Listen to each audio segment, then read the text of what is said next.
여호수아 5장 1절부터 9절까지의 말씀입니다. 여호수아 5장 1절부터 9절입니다. 구약성경 325페이지에 있습니다. 5장 1절부터 9절까지 한 절씩 교독하겠습니다. 요단 서쪽에 아모리 사람의 모든 왕들과 해변의 가나안 사람의 모든 왕들이 여호와께서 요단물을 이스라엘 자손들 앞에서 말리시고 우리를 건너게 하셨음을 듣고 마음이 녹았고 이스라엘 자손 때문에 정신을 잃었더라. 그때 여호와께서 여호수아에게 이르시되 너는 부싯돌로 칼을 만들어 이스라엘 자손들에게 다시 할례를 행하라 하시매 여호수아가 부싯돌로 칼을 만들어 할례 산에서 이스라엘 자손들에게 할례를 행하니라. 여호수아가 할례를 시행한 까닭은 이것이니 애굽에서 나온 모든 백성 중 남자 곧 모든 군사는 애굽에서 나온 후 광야 길에서 죽었는데 그 나온 백성은 다 할례를 받았으나 다만 애굽에서 나온 후 광야 길에서 난 자는 할례를 받지 못하였음이라. 이스라엘 자손들이 여호와의 음성을 청종하지 아니하므로 여호와께서 그들에게 대하여 맹세하사 그들의 조상들에게 맹세하여 우리에게 주리라고 하신 땅 곧 젖과 꿀이 흐르는 땅을 그들이 보지 못하게 하리라 하시매 애굽에서 나온 족속 곧 군사들이 다 멸절하기까지 40년 동안을 광야에서 헤매었더니 그들의 대를 잇게 하신 이 자손에게 여호수아가 할례를 행하였으니 길에서는 그들에게 할례를 행하지 못하였으므로 할례 없는 자가 되었음이었더라. 또 그 모든 백성에게 할례 행하기를 마침에 백성이 진중 각 처소에 머물며 낫기를 기다릴 때에 같이 읽겠습니다. 여호와께서 여호수아에게 이르시되 내가 오늘 애굽의 수치를 너희에게서 떠나가게 하였다 하셨으므로 그곳 이름을 오늘까지 길갈이라 하느니라. 하느니라. 아멘. 오늘 말씀은 출애굽한 이스라엘 백성이 가나안 땅에 입성하는 과정에 하나님이 지금 여호수아를 통해 할례를 받도록 합니다. 그러면 이 할례가 무엇인지 그리고 언제부터 시작되었는지 함께 살펴보면요. 할례는 하나님이 아브라함과 언약을 맺을 때 행한 것이었습니다. 보통 남성의 포피를 베는 예식인데 모든 남자는 난지 8일 만에 할례를 받으라 했습니다. 이 할례는요, 내가 하나님의 사람입니다. 그리고 이를 통해 하나님 백성으로서의 정체성을 갖고 살도록 하는 표였습니다. 하나님이 이 아브라함과 그의 후손들 간에 언약의 표징으로 이 할례를 삼았는데요. 이 내용이 창세기 17장 9절부터 12절에 잘 담겨 있습니다. 보시면요. 하나님이 또 아브라함에게 이르시되 그런즉 너는 내 언약을 지키고 내 후손도 대대로 지키라. 너희 중 남자는 다 할례를 받으라. 이것이 나와 너희와 너희 후손 사이에 지킬 내 언약이니라. 너희는 포피를 베어라. 이것이 나와 너희 사이에 언약의 표징이니라. 너희의 대대로 모든 남자는 집에서 난 자나 또는 너희 자손이 아니라 이방 사람에게서 돈으로 산 자를 막론하고 난지 8일 만에 할례를 받을 것이라. 이렇게 하나님이 아브라함과 언약을 맺습니다. 그래서 이 말씀을 근거로 이스라엘 백성은 대대로 이 할례에 대해서 굉장히 중요하게 생각했습니다. 근데 지금 가나안 입성을 앞두고 있는데요. 왜 하나님이 이스라엘 백성과 다시 한번 이 할례 언약을 체결하는 걸까요? 오늘 그 의미를 좀 함께 말씀을 통해 나누고자 합니다. 오늘 본문은요. 이제 요단강을 동쪽에서 서쪽으로 이스라엘 백성들이 마른 땅으로 건너왔습니다. 그리고 여리고성이 불과 서쪽으로 한 3km, 4km 정도 떨어져 있습니다. 제가 이렇게 계산을 해보니까 쉽게 말씀드리면 여기서 우리 교회에서 이 롯데마트 지나서 저기 전주로 가는 국도 타는 거기까지 한 그 정도 거리에 지금 여리고성이 있어요. 근데 그 앞에서 지금 할례를 행하라는 거예요. 근데 이 주변에 있는 가나안 족속들이 이스라엘 백성이 지금 요단강을 마른 땅으로 건너왔는데 이들을 두려워하고 있습니다. 이들이 굉장히 위협적인 존재로 표현되고 있어요. 그래서 이렇게 말합니다. 그들의 마음이 녹았고 이스라엘 자손들 때문에 정신을 잃었다, 이렇게 표현하고 있습니다. 그러니까 이스라엘 백성의 존재가 가나안 땅에 살고 있는 족속들에게 굉장한 위협으로 다가오는 겁니다.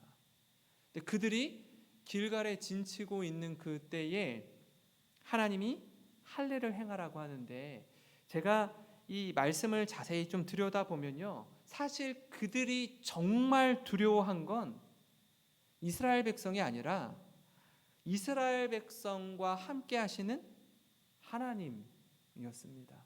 그들 존재 자체로는 그렇게 두렵지 않죠. 근데 그들과 함께 하시는, 그들 배후에서 그들을 인도하시는 하나님이 계시기 때문에 그저 떠돌이 유목민이 아닌 겁니다. 오늘 이 요단강을 건넌 이스라엘 백성에게 이 길갈에서 행한 할례 배경을 좀 살펴보면요, 하나님이 할례를 받을 수 있도록 상황을 다 만들어 주셨다는 겁니다. 왜?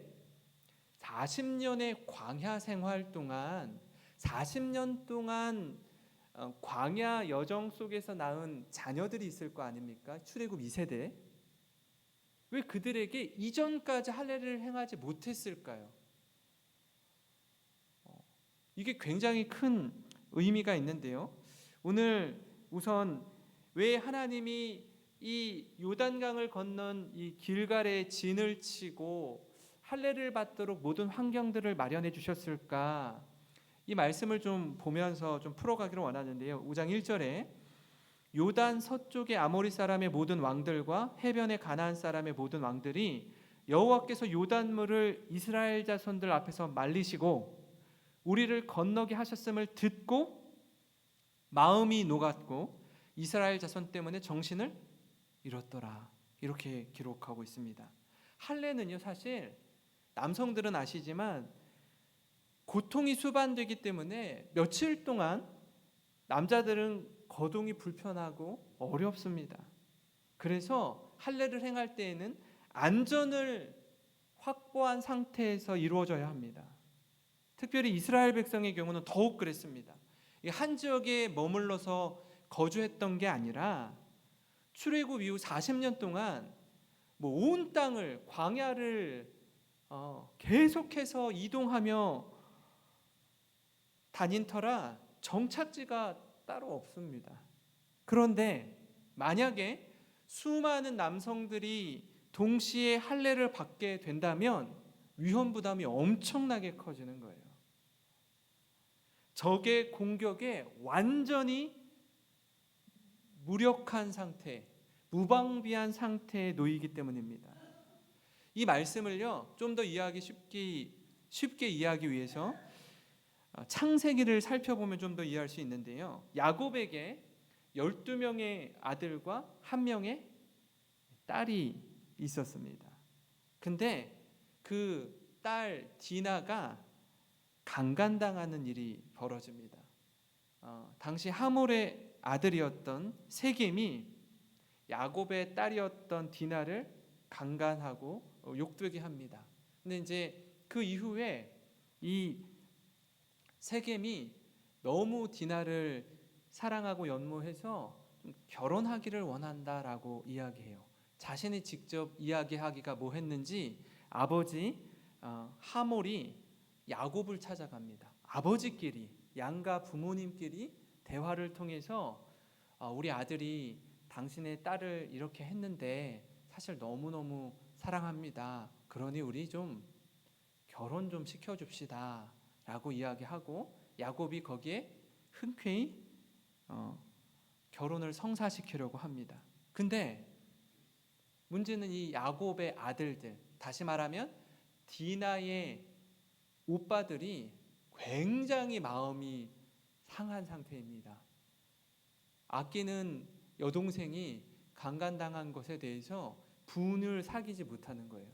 그래서 한 가지 제안하는 게 있는데, 그게 뭐냐면 너희 족속들이, 너희가 이방인인데 우리와 같이 되면, 다시 말하면 너희 족속의 모든 남자들이 할례를 받으면 이 결혼을 허락하겠다라고 제안을 합니다.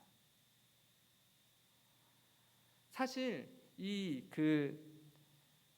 세겜이, 또 세겜의 아버지였던 하몰이 야곱과 이야기할 때 이런 얘기를 해요. 아무리 큰 혼수와 예물을 청한다 할지라도 여러분에게 다 주겠습니다. 그런데 결혼만 좀 허락해 주십시오 라고 이야기하는데, 그것 말고 너희들이 다 할례를 받으면 결혼을 허락하겠다라고 이야기하는 거예요. 창세기 34장 14절부터 17절에 나와 있는데요, 야곱의 아들들이 그들에게 말하되 우리는 그리하지 못하겠노라. 할례 받지 아니한 사람에게 우리 누이를 줄 수 없노니 이는 우리의 수치가 됨이니라. 그런즉 이같이 하면 너희에게 허락하리라. 만일 너희 중 남자가 다 할례를 받고 우리 같이 되면 우리 딸을 너희에게 주며 너희 딸을 우리가 데려오며 너희와 함께 거주하여 한 민족이 되려니와, 너희가 만일 우리 말을 듣지 아니하고 할례를 받지 아니하면 우리는 곧 우리 딸을 데리고 가리라. 굉장히 중요한 제안인 거죠. 고민을 하다가 세겜이 너무나 디나를 사랑했기 때문에 그렇게 하겠다라고 합니다. 그리고 할례를 행하는데요, 말씀드린 것처럼요, 할례를 받으면 적어도 한 일주일 정도는요 자유롭게 활동할 수가 없습니다. 회복의 시간이 필요한 겁니다. 근데 할례 후 3일이 지난 때예요. 그때 사건이 벌어집니다. 24절부터 27절인데요, 창세기. 성문으로 출입하는 모든 자가 하몰과 그의 아들 세겜의 말을 듣고 성문으로 출입하는 그 모든 남자가 할례를 받으니라. 제3일에 아직 그들이 아파할 때에 야곱의 두 아들 디나의 오라버니 시므온과 레위가 각기 칼을 가지고 가서 몰래 그 성읍을 기습하여 그 모든 남자를 죽이고 칼로 하몰과 그의 아들 세겜을 죽이고 디나를 세겜의 집에서 데려오고 야곱의 여러 아들이 그 시체 있는 성읍으로 가서 노략하였으니 이는 그들이 그들의 누이를 더럽힌 까닭이라. 어마어마한 일이 일어납니다. 시므온과 레위가 할례 받고 3일이 지난 후 그들이 아직 아파할 때에 칼을 들고 가서 다 몰살합니다.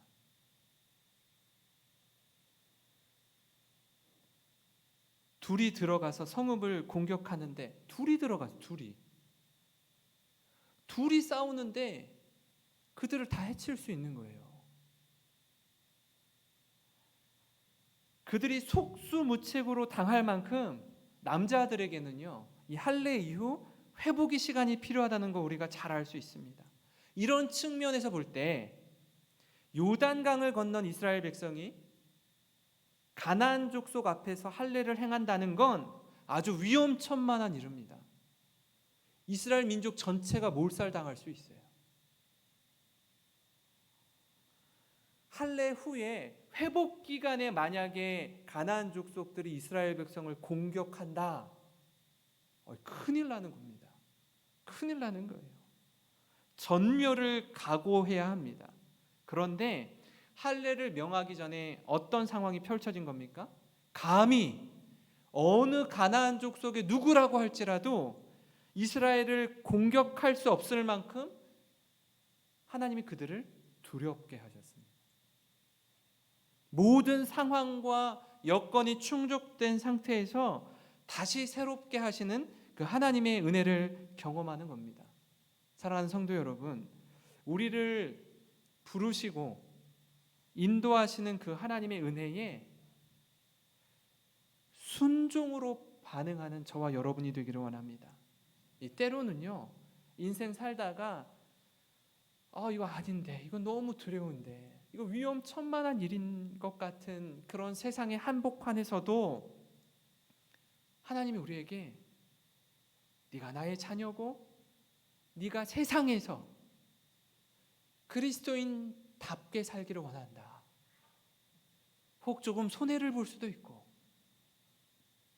우리 아까 권사님 기도한 것처럼 세상에서 바보같이 될 수도 있고 조롱당할 수도 있지만 네가 나의 자녀답게 살기를 원한다 라고 할 때 우리를 부르신 그 하나님을 온전히 신뢰하는 모든 성도 되시길 주님의 이름으로 축원합니다. 그런가 하면요, 길갈에서 행한 이 할례의 또 다른 의미는 40년 광야 생활 가운데 행한 부모 세대의 불순종을 기억하게 합니다. 오늘 말씀 여호수아 5장 6절 7절입니다. 이스라엘 자손들이 여호와의 음성을 청종하지 아니하므로 여호와께서 그들에게 대하여 맹세하사 그들의 조상들에게 맹세하여 우리에게 주리라고 하신 땅, 젖과 꿀이 흐르는 땅을 그들이 보지 못하게 하리라 하시매 애굽에서 나온 족속 곧 군사들이 다 멸절하기까지 40년 동안을 광야에서 헤매었더니 그들의 대를 잇게 하신 이 자손에게 여호수아가 할례를 행하였으니 길에서는 그들에게 할례를 행하지 못하였으므로 할례 없는 자가 되었음이었더라. 여러분, 안타깝게도 그 출애굽 과정에서 하나님께서 애굽의 바로에게 보여주신 10가지 재앙을 두 눈으로 목도한 출애굽 1세대 뿐만 아니라 홍해를 마른 땅처럼 건넜던 부모 세대, 불기둥과 구름기둥으로 그들을 낮과 밤을 지켜주시고 만나와 메추라기로 하나님의 임재를 경험한 부모 세대가 하나님의 말씀에 불순종하고 그들의 지도자로 세워준 모세와 아론을 향해서 늘 원망하고 언제든지 불평과 불만을 쏟아놓고 했던 그 부모 세대, 그들이요 40년 광야 생활 가운데 안타깝게도 다 광야에서 죽어야 했습니다. 어느 누구도 들어가지 못한 겁니다. 그렇게 헤매다가 현재 출애굽 2세대가 가나안에 입성하는 과정을 보여줍니다. 그런데 이 광야 생활 가운데 태어난 2세대는 아직 할례를 받지 못한 겁니다. 서두에 말씀드린 것처럼 광야 생활 속에 할례를 받을 수 있는 여건이나 형편이 되지 못했기 때문에 그렇습니다. 그래서 할례 없는 자로 지금까지 지내온 건 아니겠습니까? 하나님이요 길갈에서 할례를 행하며 부모 세대의 불순종을 기억하게 하셔요. 그래서 자녀 세대인 너희들이 가나안 땅에서 하나님 백성으로서 살아야 할 사명을 고취시키는 겁니다. 우린 사실 부모를 닮기 마련인데요, 그렇게 살면 안 된다라는 것, 1세대였던 부모 세대처럼 살면 안 된다는 걸 할례를 통해 각인시키는 사건입니다. 사실 부모 세대에겐 그토록 꿈에 그리던 가나안 땅입니다. 누구보다 광야에서 태어난 자녀 세대가 부모님이 애굽에서 얼마나 모진 어려움과 고난을 받았는지 아마 귀가 따갑도록 이야기를 들었을 거예요. 그 힘든 시간들을 보내고 광야 생활 가운데 지나면서 약속의 땅 가나안을 꿈꾸며 나가는 부모님의 뒷모습을 봤을 거예요. 근데 그들이 들어가지 못한 겁니다. 누구보다 부모님의 마음을 잘 알고 있었던 자녀 세대가 그 마음을 잘 알지 않겠습니까? 심지어 그들을 애굽에서 인도해냈던 모세와 아론마저도 못 들어가죠. 가나안 땅을 목전에 두고 바라보고 느보산에서 숨을 거둡니다. 안타깝지만 거기까지가 그의 사명임을 자녀 세대가 보았습니다.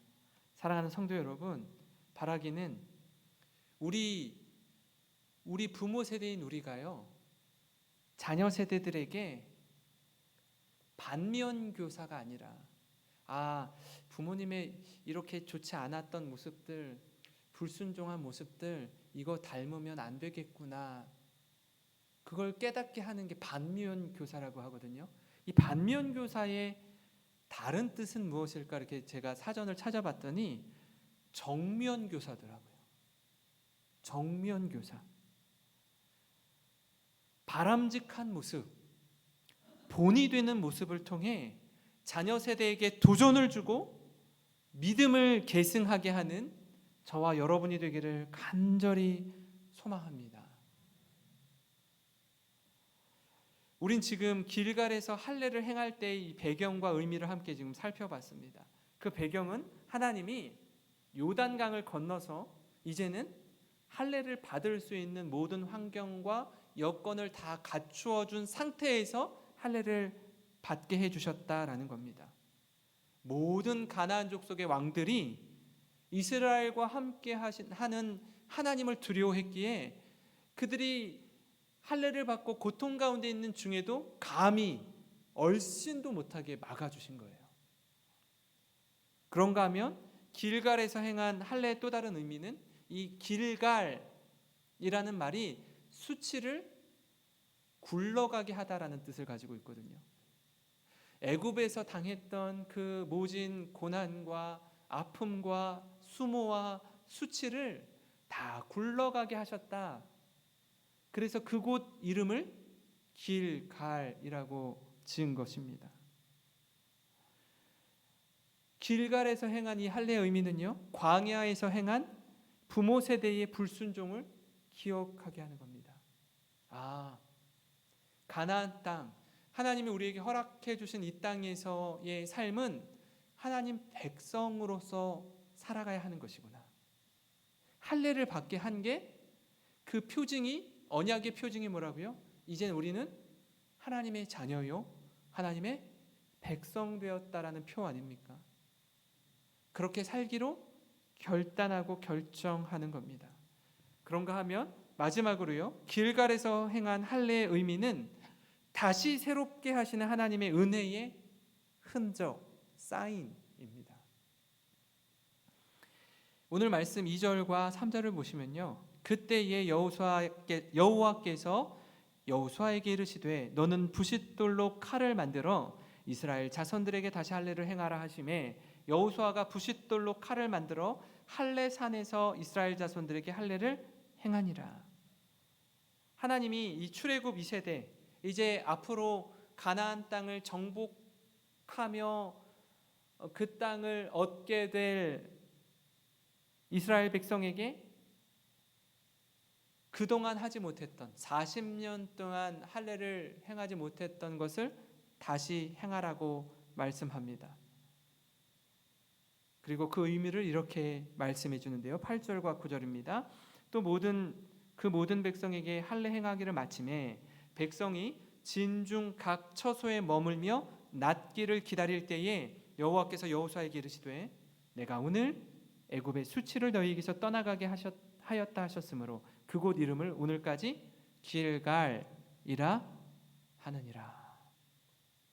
하나님이 출애굽 2세대인 이스라엘 백성에게 이 할례의 의미는 부모 세대가 그동안 400년이 넘는 기간 동안 애굽에서 경험한 모든 수치를 떠나가게 했다는 의미를 담고 있습니다. 그리고 이제는 다시 새롭게 하시는 그 하나님의 은혜, 그 은혜를 누리며 하나님과 이스라엘 백성과 다시 언약을 체결하는 겁니다.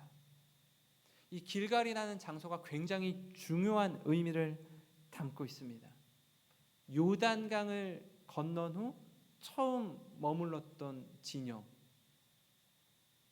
가나안 정복 전쟁의 전초기지 역할을 했습니다. 그리고 여기에서 한 조만큼 전주 가는 고속국도 타는 그 정도 거리에 여리고 성이 있습니다. 모든 수치를 다 물러가게 하셨다라는 그 뜻을, 그 할례 예식을 행한 곳이 바로 여기입니다.